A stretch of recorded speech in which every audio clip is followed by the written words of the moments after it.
So I come to Providence College with a pretty long and pretty varied experience in higher education. I've been in higher education for over 35 years. I've been an academic leader in higher education for about 25 years. I spent most of my career at Villanova University. I was there for over a quarter of a century and founded their Catholic Studies program. I was the honors director there. I was an associate dean there. Most recently, I was the dean at Catholic University, the Dean of Arts and Sciences, where I restructured the school and created some innovative programs. Really happy with my time there. My background in terms of my academic interests is political theory. So very interested in questions of justice, what we owe each other as fellow citizens, as human beings, what the source of human dignity is, how do we enact that every day, and then questions about the common good, which are really questions about how do we structure a society where the rules of the game benefit everyone as much as possible, particularly the least advantaged. So come to this job full of excitement, lots of experience, and just really excited to be here. I was so impressed with Providence College. I knew about it by reputation and as a competitor in the Big East when I had the bad judgment of staying so long at Villanova, which is a great rival, but had friends here, knew people here, knew the special place it was, and then during the interview process and in the first couple months here, all of the things that I expected to find were here and even better than I anticipated. So many enthusiastic people who believe in Providence College as a promise, as a place, not just sort of the beautiful campus, but its place in higher education, a place that stands for holistic development of young people, mind, body, and spirit, in ways that prepare them for all the challenges of the market, but also a good life. The students I've met are people that you don't just like, you also admire. And I would say the same with the faculty, just really dedicated to all that promise at Providence College.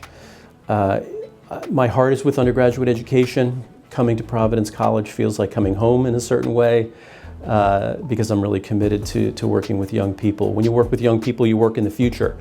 Their lives are open and full of promise, and so Providence College does really right by them, and it's really a privilege to serve a place like that. I've learned a lot. I still have a lot to learn. I feel like I'm drinking through a fire hose. I'm on a listening tour with the faculty. I've probably met with about 60 faculty at this point. These are one-on-one conversations. As the semester has kicked into gear, I think I'm going to have to do more group conversations, focus groups, and lunches, and so on. That's been a delight. The faculty are really dedicated, excellent at teaching and their research.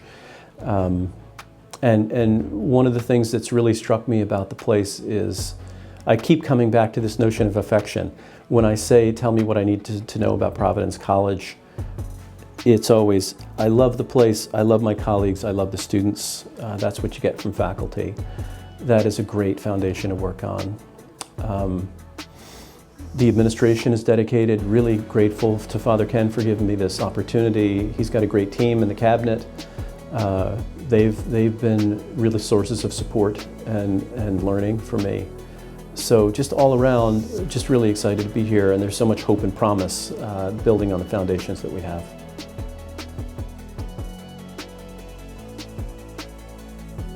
Yeah, this is such an important question. I think we're in a moment in higher education that we haven't seen in 100 years, and maybe longer, maybe since the Civil War, when that conflict really disrupted higher education in a pretty fundamental way.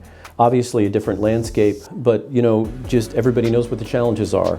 A declining demographic in college-age students, the budget model is under stress, doubts about questions of return on investment given price, a lack of trust, increasing distrust, in fact, of higher education, which shows up differently depending on whether you are on the left or right. But overall, there's a steep decline in trust. And I would also add to that we're in a moment when we have to be realistic about the effects of the divisions in our country.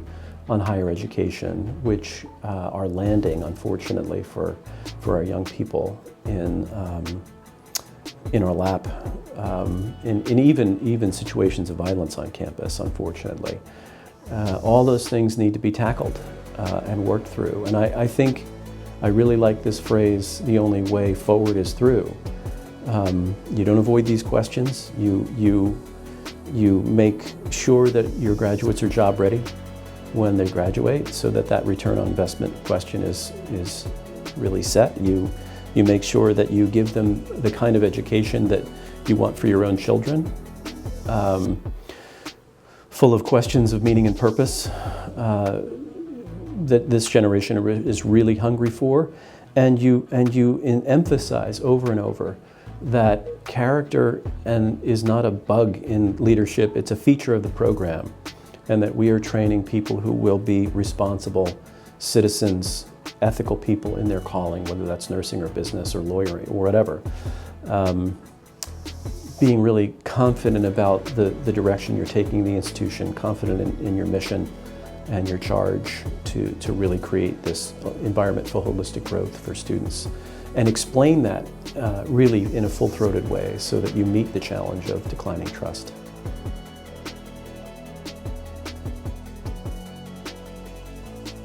I think one thing that I'm really interested in is taking stock of what we do already well and building on that foundation. And the good news there is that there's enormous things to build on. We have a civics requirement in the core. Very few places have that. And that signals that we are a place that cares about citizenship and cares about the kind of country we live in. And we want to invite students into a conversation that will help them understand the demands of citizenship. I think that's a great place to build. We have professional schools and a liberal arts foundation that's committed to character education, education and virtue, education for a good life. How are we going to bring that forward in an even more full-throated way? How are we going to invest in those features of our college to prepare students for what's coming in their 20s and 30s and beyond? I just want to pursue excellence in everything. Excellence all over. Excellence in sciences, in business, in nursing, in the liberal arts. Inviting students into a culture of excellence is always the way to go. I always tell students when I meet them, the challenge of your young life is to find what is worth sacrificing for, what is worth loving. Because paradoxically, you find yourself when you find out what is more important than you are. Introducing our students to that challenge is the first step, and the second step, and the third step.